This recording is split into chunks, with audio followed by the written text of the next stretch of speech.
So welcome home to 5-Star Conversations, where we talk with hoteliers making an impact on our industry.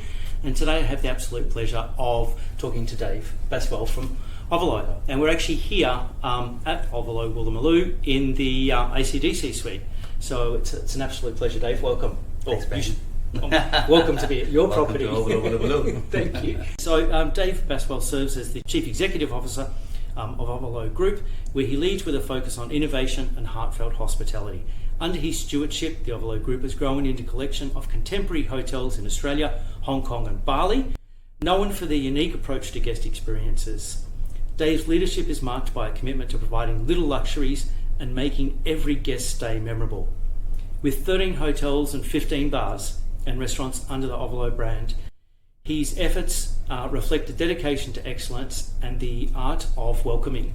Definitely. Promoted to CEO in April 2022, Dave's journey with the Ovolo Group spans over 7 years, a period during which he spearheaded strategic partnerships and has driven the company's expansion in Australia. His focus on ethical practices and innovation has not only advanced Ovolo's market position, but also inspired a broader dialogue on sustainability and creativity in the hospitality industry. Dave's path to success began in India, shaped by further experiences in Dubai and his academic pursuits in Australia. He holds a master's degree in professional accounting and international tourism and hospitality from Griffith University, along with a bachelor in hotel management. Dave brings a global perspective to his work. This background has been instrumental in understanding the diverse needs of modern travellers and steering Ovolo's approach to hospitality. Before joining Ovolo, Dave acquired a wealth of experience in finance operations across various sectors, laying a solid foundation for his leadership role. He's an active member of CPA Australia and serves as a national board member for Accommodation Australia, contributing to the industry's growth and evolution. But Dave is most proud of the team at Ovolo. Together they share a vision, not just for meeting guest expectations, but exceeding them, fostering a culture of innovation and warmth. Dave's story is one of humble leadership, driving change, and inspiring his team to achieve greatness together. Welcome again, Dave. Thanks, Ben. It's a pretty impressive bio. So the first question I always like to start with, did you choose the hospitality industry or did it choose you? Like many other people who start in the industry, I think the industry chose me. Yep. Coming out of school, I had no idea what I wanted to do. So I decided to do hotel school, which felt like the simplest and easiest. Yep. Where I can have a lot of fun and I don't need to study too much. So I was just being one of those kids. And mom and dad, being in India, just really wanted me to be a doctor and engineer. So only thing I knew is not to follow what they asked me to do. So I decided to go the opposite way and ended up in hotel school. There was a bit of love and interest in hospitality from very start, Yep. but I didn't think of it as a profession to take. I think it just happened to be, and I just out of few colleges which I managed to get admission to because of my great grades, hospitality was one of it, and it was coming up in India pretty big at that time. Yep. A lot of new hotels were coming up and opening shops in India, and because of the lack of talent, they were investing a lot into teaching and education. So I just happened to join it at the right time and just slowly fell in love with it. Okay, and you've got a very strong focus in accounting. Was that your backup in case hospitality didn't work, or you had a love for accounting as well? No, I actually never studied accounting till I was in Dubai, and I just learned that I was really good with numbers, and I think I was still with hospitality at that time, and I was pursuing my career in hotels, and I realized that I needed to add a little bit to my experience, and just being in operations wasn't good enough to kind of excel and be in the senior management leadership where I wanted to be, and that's when I decided to come to Australia actually and study Master's Hospitality with specialization in finance in Griffith Uni. Griffith had some change by luck that they dropped the specialization in finance, so I decided to do the whole degree, and that's why I ended up doing Master's Accounting, and then I decided to stay. So, just by chance, I think. But I learned that, hospitality is what I really liked and enjoyed, and finance was something I was good at. Yep. So I managed to combine the two to use the finance degree within hospitality. Just happened to be lucky to find the right spot. That's excellent. And where did you start in hotels? I mean, after you finished hotel school, what sort of role did you get? I was the management trainee with Hyatt Hotels back in India. So I did my hotel school in India, in Jaipur, and Delhi. There was a new hotel coming up Hyatt, where I joined. I did that for a couple of years and learned to work in each and every department. Go from you manage to do everything from housekeeping all the way to be in procurement, back office, and kind of play a GM shadow for a day. So it's a very intense management program in Hyatt, and I learned a huge amount in that journey. And that's how kind of my proper hotel journey started. That's great. And is that a 1 or 2 year program? It's two-year program. Yeah, that's right. No, I've heard lots of good things about the Hyatt traineeship program. And after Hyatt, where did you go from there? Oh, I was still working with Hyatt when the Burj Al Arab in Dubai was opening up, which was a new hotel. Everything was talked about, and they were running a hiring process in my hotel. Okay. And the HR director of the hotel, I think Mr. Ganeshan was his name. He happened to stay in the hotel, and I met him at the breakfast table, serving him in the restaurant as a I think I was supervisor or something at that time, and right after my 2 years of training, and he asked me to come and join him in Dubai, and some of my friends were going, so I decided to join in, and I ended up in Dubai, being at the Burj Al Arab in the pre-opening team. So that was quite fun for 2 years, opening a great hotel. And try and learn a little bit more, applying the knowledge from Hyatt in that market. Fantastic. And was that mainly in food and beverage, or you got the opportunity to move about as well? Primarily F&B, but I moved around in the restaurant. So I joined in one of the restaurants which was around the pool, then went in to do the opening of the restaurant, which was a Michelin star restaurant, and was really, really well recognized, and then did a beachside opening in there. So quite a few different roles within the food and beverage, and that's where I started doing a little bit of finance work within the industry, and managed to grow from that. But primarily F&B, but various areas and various departments within F&B.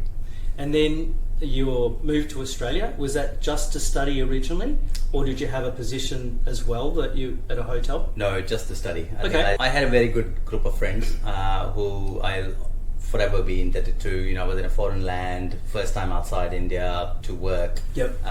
Actually to travel as well. I think the first flight I took ever in my life was a flight out of India to go to Dubai, and we were some of our friends together, and we kind of absolutely enjoyed the journey. We had a support of each other, and we always kind of looked in how we're going to excel in our life, and just happened to be the right guys. Surrounded by and a lot of opportunities and a lot of challenges being in Dubai at that time. I'm talking 20 years ago almost, and it wasn't the city the way it is now. So slowly as a group we realized that we needed to go for a change, and few decided to step out and be on a cruise liners, and few decided to pursue their career within Dubai and committed to be there for a long run. And I kind of felt that I needed a bit of change. I needed to sharpen the pencil and be out and get some new skills. And I learned that accounting and finance is probably where I'm really good at, and I just should go and somehow find that new knowledge which was missing for me to be pushed into the next level of management. And that's where I find the Griffith University and the course which was hospitality and finance together, and that's why I ended up in Gold Coast, and I still live there. There you go. And did you come out on your own, or there were a couple of your friends that came? No, just a big leap. I came on my own, and they all hated me for that. And I think we had a really good life, and we were really enjoying. We were like 21 years, and then a good job and a lot of fun, and we were having great time. And it was odd for my friends to see how and why I want to step away and study. No one else actually followed the path to go to education again. Almost everyone just continued to do work, and they're all very successful in their own right, and they're all very happy. And we just decided to be different. So I was the only one who decided to be in Australia and study, as a difference. But worked out okay, so I'm fine with it. Very good. And then after you finished your study in Australia, you actually did accounting, or you were in hotels as well? What was the background? Pre-Ovolo. Interesting story, I think I've talked about it a few times in some of the interviews too. But I did my proper accounting degree after the hospitality and tourism degree from Griffiths, a double masters in Australia, and I was working with a tax accounting firm because I kind of said, you've taken a proper degree, you should put it to use. So it was a little bit of mental pressure to kind of say, my dad always said, find a proper job. Hospitality is never really a proper job. So I said, okay, maybe I'll give it a try. And I worked in a tax accounting firm with a very good friend of mine, who, became a good friend.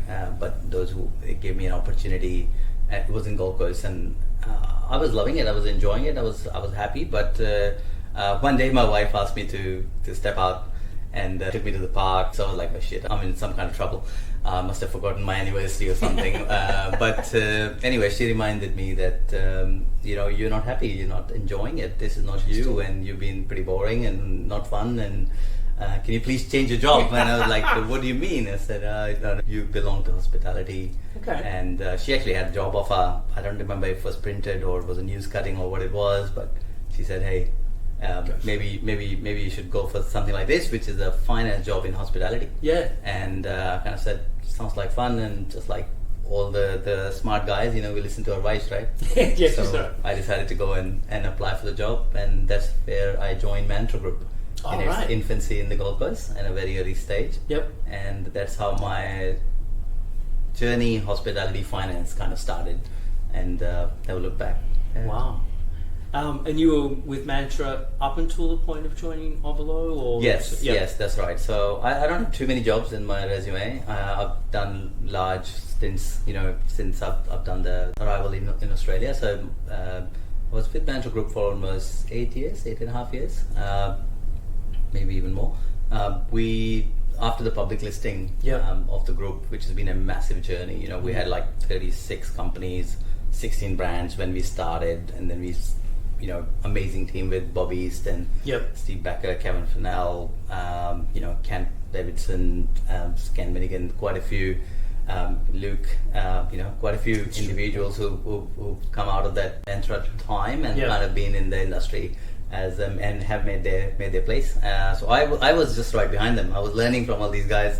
And after 7-8 years of all the work there and consolidating all these brands to 3 successful brands, creating Mantra as a brand, which was, I think, probably one of the most recognized Australia-born brand, which went overseas to Bali, Hawaii, and then public listing, then acquired by Core. So quite a great story for something which started here and became so big. So I was kind of part of the journey. Wasn't really in the front and center of it all the time, but had a massive learning opportunity and some really, really good mentors in that business who shaped my learning in the career. Very thankful for that. And right after the public listing, I was looking for something new, and that's when Girish was kind of doing the refurb of this building, and he was very interested to get someone on board. And a previous HR director of mine put me in touch with Girish to meet for a coffee, and then we connected a few times, and I decided to join the group at a very early stage when they were coming to Australia. Fantastic. That's great. I did an interview with Mark Hodge, and he talked about the early days of Mantra, because I think he joined quite early as well, and he said it was a great time. There was lots of growth. So many good names. I think Mark Hodge and Thomas Johnson, I have to thank them for for a huge amount of learning, and they're all very good friends. We still try and meet. Michael Lally, another one. I think the acquisition, and Richard Crawford was there and with us. Really? Yeah. Okay. Yes. I didn't realise that. So it's quite an interesting mix which was there as a senior leadership, and it's amazing how all of them have done so well, even coming out of Mantra and participating into the hospitality industry within Australia. It is interesting. The other person, I interviewed Simon McGrath recently, and a lot of people came out of that SPHC background as well, and they were responsible for so many trainees in those early days who are now quite senior people within the industry. That's right. It's good to see. Good to see. Yes. Dave, is there a memorable story? It doesn't have to be. It could be funny. It could be something that cemented your love for hospitality. Yeah. Okay. Not very funny, but when I was in hotel school, when I was in year 2, I went for a training in Lake Palace in Udaipur, which is a beautiful heritage building right in a lake, very well presented. And the first 2 weeks I was in housekeeping for the training, and I hated it. And then after that I was in the restaurant for a few weeks, but I was in banquets, so I hated it again. And I was like, damn, I don't want to do this thing. Maybe after the college I'll look for something else, and I should be doing some management studies and everything. And then I entered the bar of the venue, and first time I think in my life decided to be on the back of the bar, with the main barman. And there was this old gentleman. And apologies, I don't remember his name, but an old, very traditional Indian Rajasthani individual, dressed up in a very traditional way, but super knowledgeable about cocktails. And people from, I mean, this is the hotel of India at that time, and people come from various parts of the world. He could speak multiple languages and would create cocktails to their personal preferences, like to another level. Yep. And I just quickly learned that how can you know, the drinks and the bar and the interaction is not just to meet the needs, but to actually exceed and do something unique and do something so special. And I just learned how, and he was a taskmaster, right? So he made me do a lot of prep work, and I learned a lot, but I just learned how his interactions with the guests were so amazing, and I could see that he could bring that smile to their face with the little magic of his, with little creativity, and every drink was unique. And I kind of felt like, this is fun, this is great, this is giving something back. And I could see that his heart and passion was absolutely into what he was doing, and guests could see it, you know, and everyone in the business could see it, and it was just absolutely amazing. And I think that's when that was my first feeling like, I want to do this. I would love to do it. I would love to be that guy who looks after someone else, and they thank me for it and pay me for it too. So that was the best part, right? And I think that's definitely a turning point of where I could say my first taste of hospitality, which I remember where I enjoyed. Like, there's plenty where I didn't enjoy prior to that. Yeah, of course. And it sounds like that shaped. I mean, you guys are famous for obviously, you know, delivering an exceptional guest experience, taking away a lot of those pain points that traditional hotels have. You've, you know, Girish and yourself have sort of said, well, what don't people like? Let's remove that. Did that inspiration come from that first experience, or is it over the years? No, I think Girish had it from very start. So I think what has worked well for me is Ovolo has given me the opportunity to actually apply that early learning, or you know, the mindset which I managed to have early. When I looked at it from moving from Mantra, it was still a very small business, and it was still in its infancy. But Girish had a very clear vision to what he wanted to achieve, and just simply having that clarity and a vision and the way wanted to do few things and do them really well and excel in it, be the best in the market for it. I think that kind of connected us really, really well, and I felt that this could be my place. You know, I can. Obviously, I wasn't hired as a CEO for the group at that time. My job was to make it happen to what was the vision, but it just worked. I think we managed to kind of connect really well, because the values in relation to guest service, excellence, doing things with disruption, you know, take innovation within your day-to-day life to make something exceptional and give something back in hospitality. And I think that was quite interesting. And Mantra was very different. You know, it was value for money, things done well, predictable, quality, scale, grow fast, go fast. So I think there was a lot of business acumen and success which was learned through Mantra. But the real application of the guest service and the culture side was, I think Ovolo gave me the opportunity to be myself and reflect it. And Girish has been very open about it as well, so I'm very thankful. That's good. Which leads perfectly to the next question. Is there someone in the industry that has inspired you and sort of, you know, shaped your career in a sense? And that I know a lot of people say, look, I can't point to one person, or it could be. No, it's very hard for me, and I'm one of those guys. I don't have one individual who I would reflect back to. I mean, my dad will always be the person I look up to. I think his values have kind of lived within me, and I try to be honest to them as much as I can. But apart from that, within the business, I think I've had too many mentors and too many people I've loved with. You know, I've learned from, and I'm still indebted and in love with their work ethics and the things they've given me. Some knowingly, some unknowingly, and they're not all just my leaders. You know, sometimes I've had experiences of learning things from team members, and you know, the values they manage to share, or the intent towards the business. So I'm an accumulation of curious me over a long period of time, who's learned and still learning. It's hard to learn now sometimes, you know, we forget because we are in the leadership role. We try to kind of go the way we want, but I always try and remind myself to be open and be curious. I like that, curious me. Is there a skill that you have, or a hobby that not many of your colleagues would know about? I'm a very open book. Mark Hodge is a qualified chippy.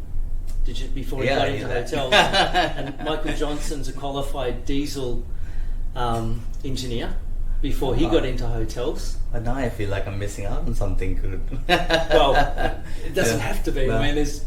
Well, I think majority of the people know me very much like an open book. I'm very kind of hospitality-driven individual. So a lot of my love and passion is within the industry. So I'm quite a boring bunch in that. But I love hiking. I love mountains. I absolutely love mountains. And if you allow me to just wander around in a scenic place, I live in the place which is surrounded by trees. So. But majority of the people would know that pretty early if they connect with me. I don't have too many hidden secrets. Or I don't know swimming if that counts.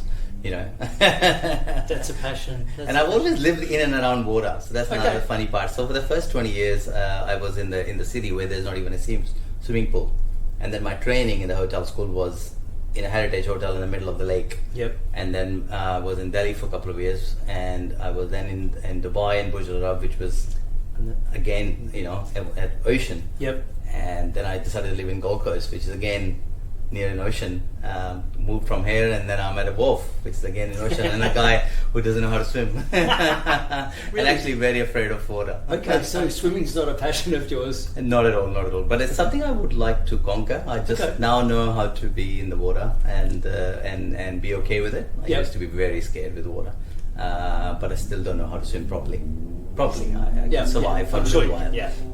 Isn't that interesting? Yeah. The next. Obviously, I'm not very proud of it, so I don't talk about it too much.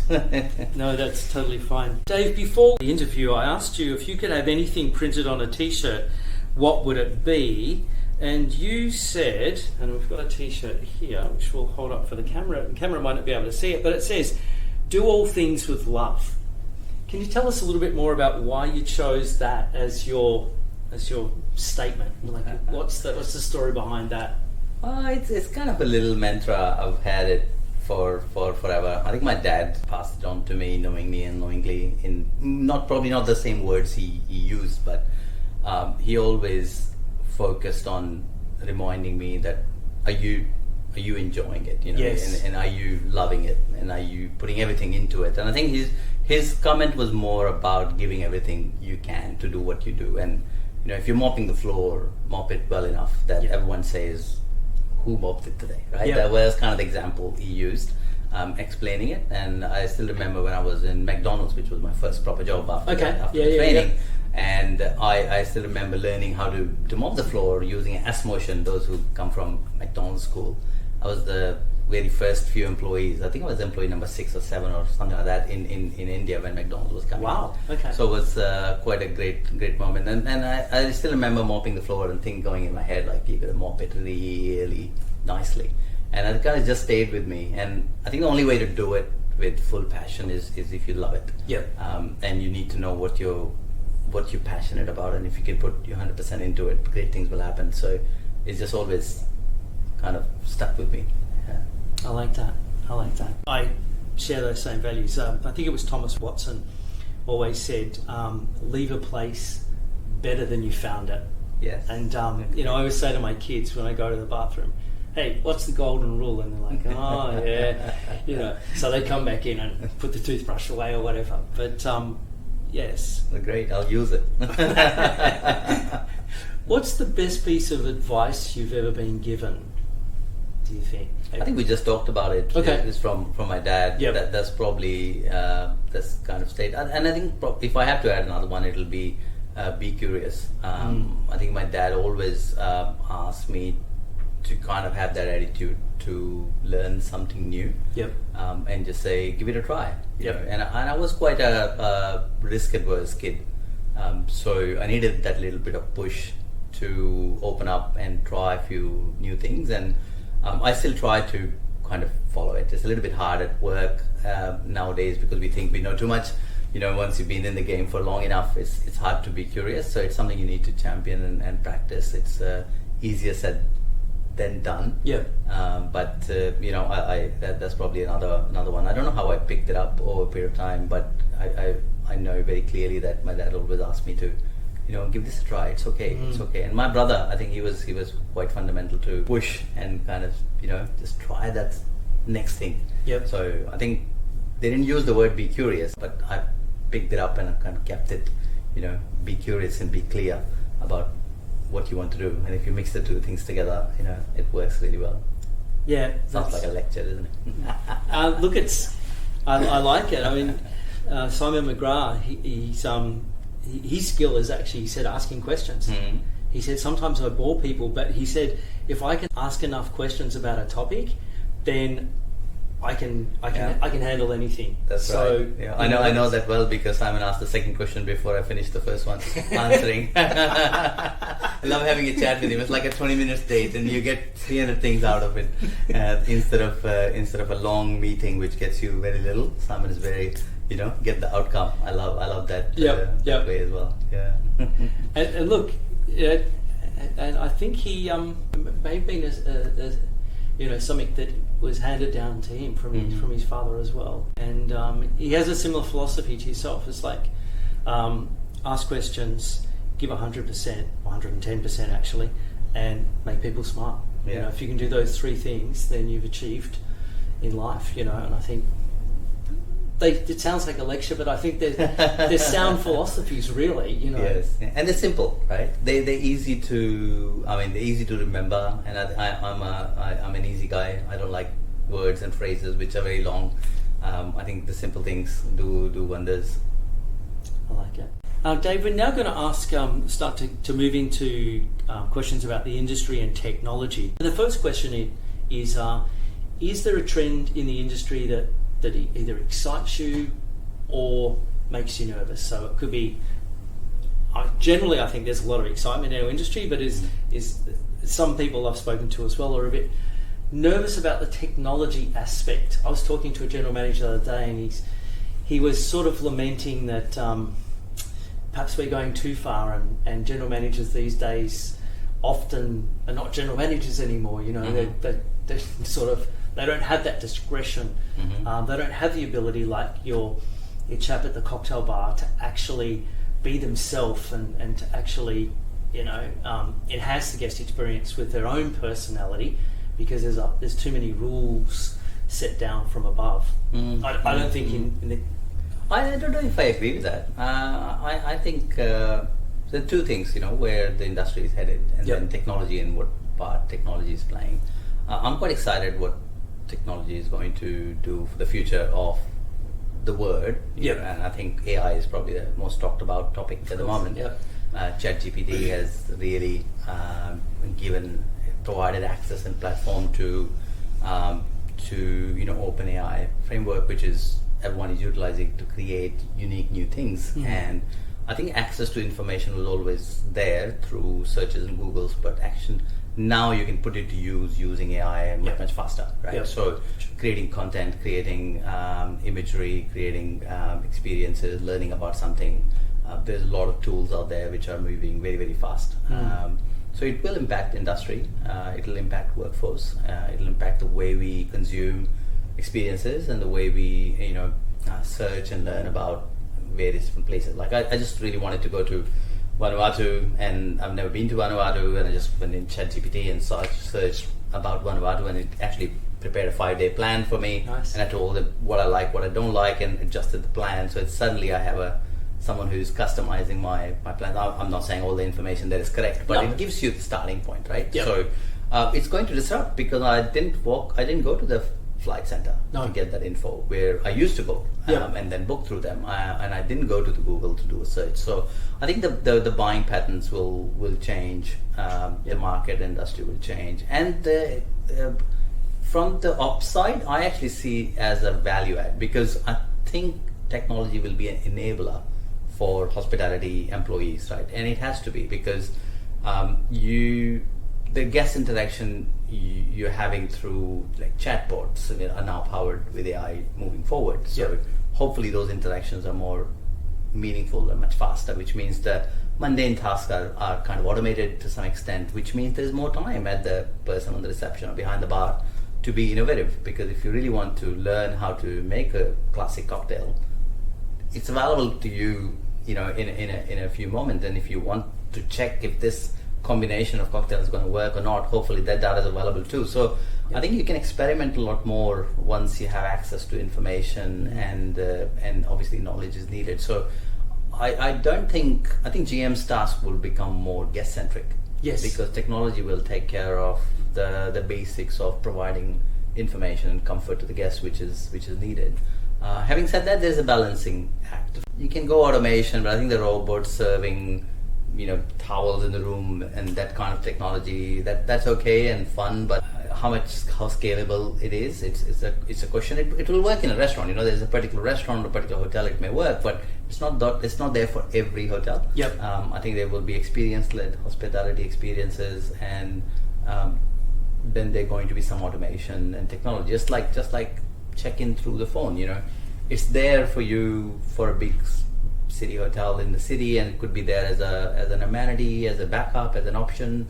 But there are a lot of places where you still want to see a reception. You want someone to smile and greet you with a welcome.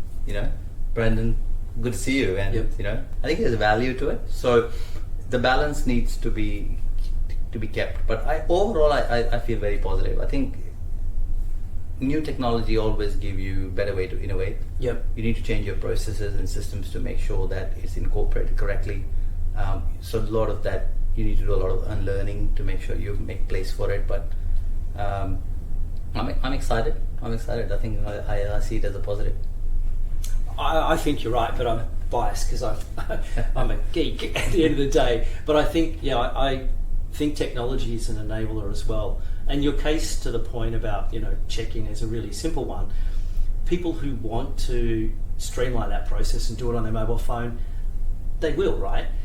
But I think the beautiful thing, and we're just starting to realise now, is that if 40-50% of people decide to do it on the mobile phone, then the 40-50% of people who go to front desk actually have more time. Your staff have more time to actually deliver a real experience. Now, you always do that here. I mean, whenever I come here, I always watch the team, and the interaction between your team and guests is amazing.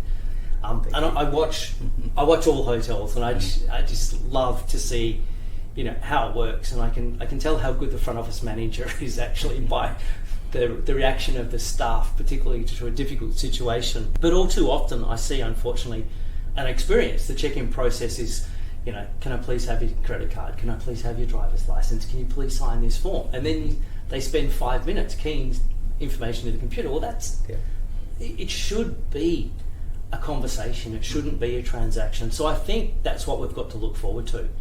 I think automation, unfortunately, in our industry, it takes a little longer than many others. Hospitality moves slow when it comes to adoption of technology, and it's always been for quite some time. So I think we do need to change gears and be in the forefront of it and adopt the technology much faster, and have an ability to kind of connect the systems. We use a web of technology. There's a lot of different providers who provide niche solutions to the problems, and how they interact with each other is always a bit tricky. And to get that right, where the technology is evolving very, very fast, it's quite tricky, because when you try to adopt it at the global level, depends on the size of the organization. Of course, it is quite painful.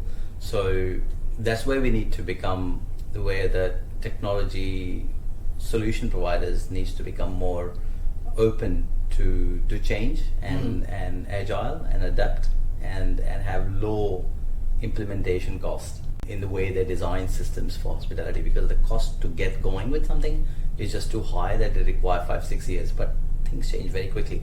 5-6 years is not, technology is moving too fast to implement something which has 6 years of life, unless the provider keeps adopting and giving you an upgrade.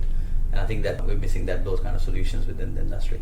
I think things are slowly starting to change, but you're right, there needs to be more attention paid to that. I think a lot of people always say to me, Brendan, why can't there be one system that does everything?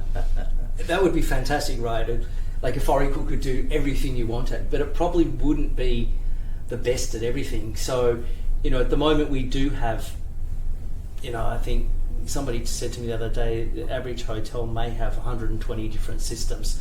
by the time you go into back of house and inventory management and engineering and everything, there's a lot of systems. Yeah. And they just need, I think with AI, we might get to the point where integration of those systems and data sharing is always been the big one. You've got lots of information, but to actually get it presented nicely on a dashboard, you have to consolidate information from property management system, point of sale, and then all of the other systems. I think we will get to a point where that will become easier, I hope. I think the technology which looks after the guest experience, that has to be seamless. It has to be seamless in the back of the house as well. But if the back of the house, if it takes data to overnight to emerge into the next system, then you can kind of work with it in many of the cases. But from a guest experience point of view, it needs to be much more effortless, where it kind of moves from time of making the booking to the PMS to your CRM, right? And if there's a lag in between to make it happen and they're not integrated, then there is an issue. And I think that's where we are missing a constant effortless flow of information upward and downward, which is coming to an end because, as you rightly said, I think there's a lot more cloud-based technology coming in, which is open APIs, which means you can easily plug and play the new set of technology.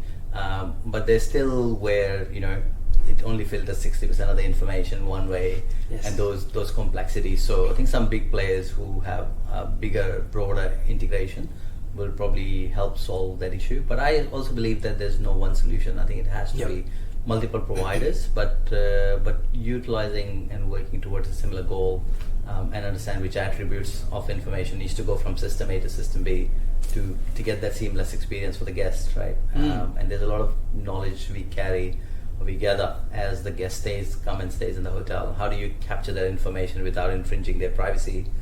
Which is another thing to be mindful of when everything is in cloud and other places. You need to make sure it's protected and that information is flowing, is where you have rights to keep that information. So that's another challenge in the tech world, is to ensure you're protecting your customers and investing in technology to make sure it flows from A to B, but it also flows with the right amount of information and security. Yeah, that's right. Definitely. And no wonder it's challenging, right? It is. Which leads me to the next question. I mean, are there any particular technologies that as a group you're looking at now to improve the guest experience, to streamline it, to enhance it? Our guest experience within room is as good as it is in the market, so we're quite happy with where we are. We're very simple and effective when it comes to guest experience in the hotel room. Our booking journey is where we're spending a little bit more time. I think especially this year, we were looking into our website. How do we improve it further? How do we get that engagement happening? What kind of chatbots we have?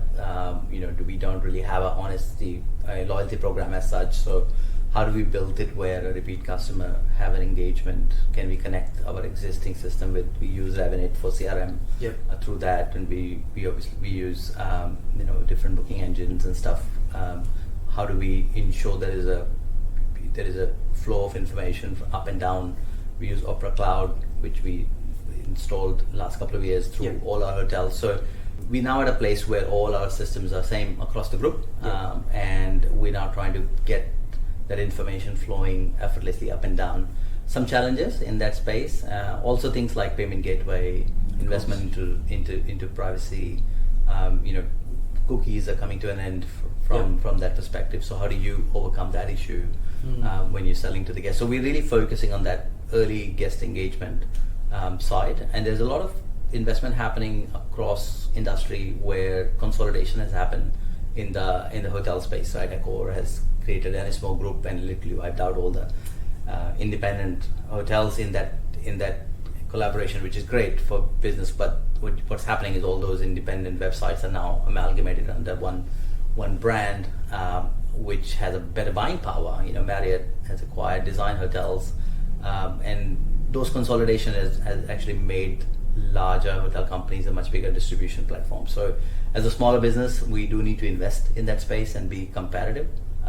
Some is going to happen with our own improvement in our own systems, and others going to happen with the right kind of alignment. And we just signed up with small luxury I saw that. hotel. That's great. Yeah. So we really part of SLH now. All our hotels are slowly participating into that platform, and that gives us an audience, in various areas where we may not be able to take our distribution network to, and like-minded people too, because our hotels kind of fit very well into that space. So we're really focusing, I think, 2024 to focus on that guest journey prior to arriving in the hotel, and how do we make that effortless? How do we then have a post engagement with them? How do we make that effortless, and that information and knowledge we capture during their stay? How do we convert that into the knowledge base which we can use for their next stay, and create that surprise and delight when they arrive next time? So that's probably where majority of the investment will go in this year, the next year. And I think AI will play a big role, because the learning tools which are coming in, as long as our technology providers, because we're not a technology company, so I'm hoping the technology providers will adopt and grow and actually provide that base. We are a small company, so we can be reasonably agile to adopt to technology, as long as our tech players are doing the heavy lifting. I think personalization is, Netflix have been using AI to deliver suggested content for years. I think I've said it before. I think I was at a high tech in 1998 or something. Sheridan were talking about centralized data so that they could start personalization. But I think it's been one of those holy grails we've been working towards. But I think with the help of AI and as you said, open APIs and information starting to be more available, I think we're getting to the point now. I think it's important, because I think guests expect personalization. Gone are the days where you can just deliver the same thing, to every guest and wow them. I think there's a bit of expectation. There are guests, especially if they've been with you for a few times, there is an expectation that the system will recognize me. Almost everything technology enables us to. If you go on Google Chrome now, it kind of recognizes you. It kind of knows what you're looking for. Or, it's collecting the data and the trend to, unless you go and actually clear your history. I don't know how much of it clears, but even if you go on Instagram, it knows what you like. It feeds you what you want to see. So, not that I am a big fan of it that it only gives me what I've looked at in the past. There's a downside to it, right? So if I'm curious, Netflix is not giving me anything I've not watched before. So I have to purposely go and tell him, no, I don't want this. I want something completely different, right? So it's sometimes it's painful that it knows me too well, that it's just trying to just replicate what I did yesterday. And my learning is now controlled, because my environment is controlled by them. So it kind of limits you. But at the same time, when it comes to guest experience with the brand, I think it's a reasonable expectation that my preferences. And if I want to go outside that is there available within the product, which is there for me to consume. But I'm expecting you to know the basics of what I like and what I don't like, and the basic habits, and that little comfort, a little special you can do for me to make it memorable. I think that is expected especially from a brand like us, from a lifestyle perspective. Definitely. Dave, just looking ahead, I suppose, if we look ahead probably 5 years and 10 years, what do you think the industry will look like? And are there any suggestions for fellow hoteliers on, getting prepared for that? I don't think it'll look much different. Okay. I think hospitality is one of the industry which has been there forever. Since I've known it, or anyone started traveling, there was a host and there was a guest. And they both valued each other's interaction. At some point it became a professional host to have a lot of guests, and that's how kind of the industry started. So I think the basics and the principles of the industry is not going to change. If anything, it's going to get bigger, because everyone people need to continue to step out, and if anything, the world is more connected than it ever was, and it's only going to get more and more connected. We're talking about travel to Mars, forget about just being in Australia. So maybe a hotel in Mars is the next way to go. But I think in simple words, I don't think industry will change too quickly, too fast.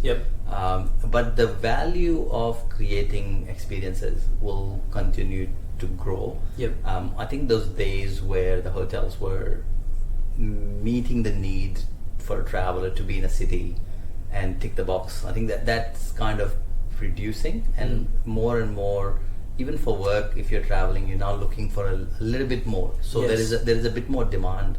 I think that's probably the right way to say it. There is a change which is more about the guest is now expecting a little bit more than a comfy bed and a good quality shower and the internet connection, right? Yep. There's more expectation in relation to experience you provide at the hotel, and it cannot be just a cookie cutter approach.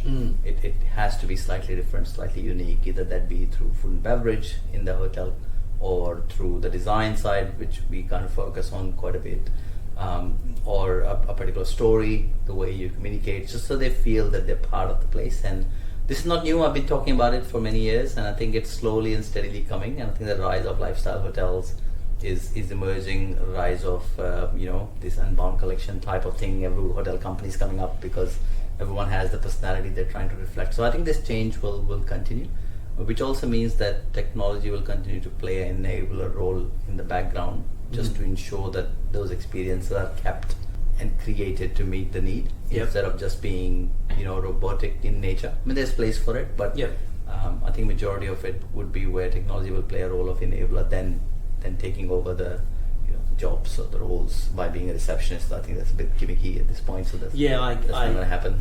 I can't even see the front desk necessarily disappearing. Maybe in its current form it might look a bit different, but I think you need, Bunnings have somebody to greet you when you go in there, right? Why do they do it? Because it's a pretty critical role. They've found that it actually increases revenue. But there's technology coming. So I know I was reading recently that I think Amazon is started a shop in somewhere in the US. I don't know which city, where you go and recognize your face and register your credit card and everything, and you can go and pick up whatever you want from the shop. Just walk out of the store and it'll charge you on your credit card. So it's like an absolute effortless. So from that day you walk in and walk in and out without really having guest interaction. So I think that would happen at some point in our industry too, and it will work for some kind of product and maybe a new product which get developed for that need, but will that replace the human interaction in full capacity, and we will not be seeking that engagement? I doubt it. I think the way we are, there's a long way to go before this disappears. So I think the hospitality will remain true to what it's always been, which is a person-to-person connection. 100%. I think it's there to stay, and it's got a huge value to it. So if anything, our industry will probably be the most reluctant one to let it go, and will move slow, which is not a bad thing. I don't think it's a bad thing, and I think it is a person-to-person industry. If you didn't want to see people, then you'd stay in an Airbnb, or another form of accommodation, but hotels offer that experience, and it is, as you said, people are looking for experiences these days. The younger generation are foregoing buying a house because they want to have experiences. And there was just something that came to mind. I used to work for a property management system company many years ago. We were looking after there was an Australian company that started the Formula One brand here. They were called Formula Ones. And their premise was, and I'm going back nearly 30 years, you would check in on a kiosk and you would not see anybody. You would sort of go down to breakfast and there would be some croissants and but it never really worked. Ahead of time. It was a particular type of guest that quite enjoyed that room. People who didn't want to be known, basically. Mr. Smith would come in and pay by credit card and then go. But I don't think we're there. But I think there's a good hybrid, right? Those who are looking for convenience and fast execution arrive, check in advance, and I think there's place for it. There's definitely a place for it. I'm a firm believer that technology moves on and it actually educates us, re-educate the consumer, and then slowly and steadily consumer behavior changes. And I think there's an increasing trend where our adoption to technology is much faster than we used to be. So of course. I think 20 years ago, when technology was moving at a certain pace, consumer behavior was catching up on it, but much slower. There is a term for it, I'm forgetting, which is in a curve where there is a bit of fear to adopting a new technology. But I think that particular curve is much smaller for younger generation. You know, technology adoption and disruption because of it, and changes in buying patterns because of what is being forced by technology on us. That adoption is much faster now. So I do think that innovation will continue to happen, disruption will continue to happen. If anything, we need to become more agile as business leaders and experienced curators to leave space for new tech to come in and disrupt us, our lives, and our systems and our processes. So this love affair of ours to have adoption of technology, which is going to last me 5 years and 10 years, I think that needs to go. Shorten the cycle. That's right. It needs to move much faster, and it'll be an always on, and always being innovative. It's like being curious towards the technology and how to adopt it, right? So that will continue, and a balance between the personal touch and the technology adoption needs to be there. Like, we have all our hotel rooms ready with the digital check-in. Yes. Having said that, we don't offer it just yet. Because when we look at our guests coming in at the reception, we really value that interaction. And our room size to location to the guest profile mix, we think we can still do justice and create that experience of looking after the guest on arrival, and we create better value that way. Time will come where we might do a hotel in a location, in a place where a kiosk would do a better job.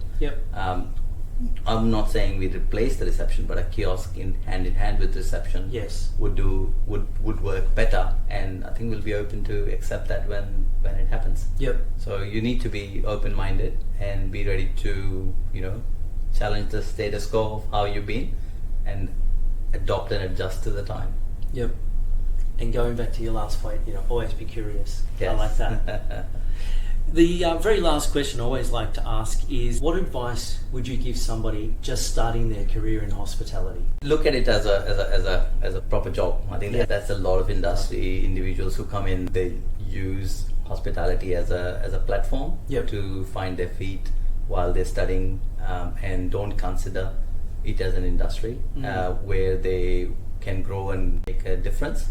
And I think I've learned it just by chance that I managed to go get those opportunities, right people, right learning. So my advice always is to give you 100%, be curious, and give it a good chance, as an industry where you can actually contribute and get plenty out as well. So take it with an open mind, and if you find yourself engaging and loving it, then there is a career to be made within the industry. Thank you, Dave. Thank you so much. Thanks, Ben. It's been a pleasure. Thank you.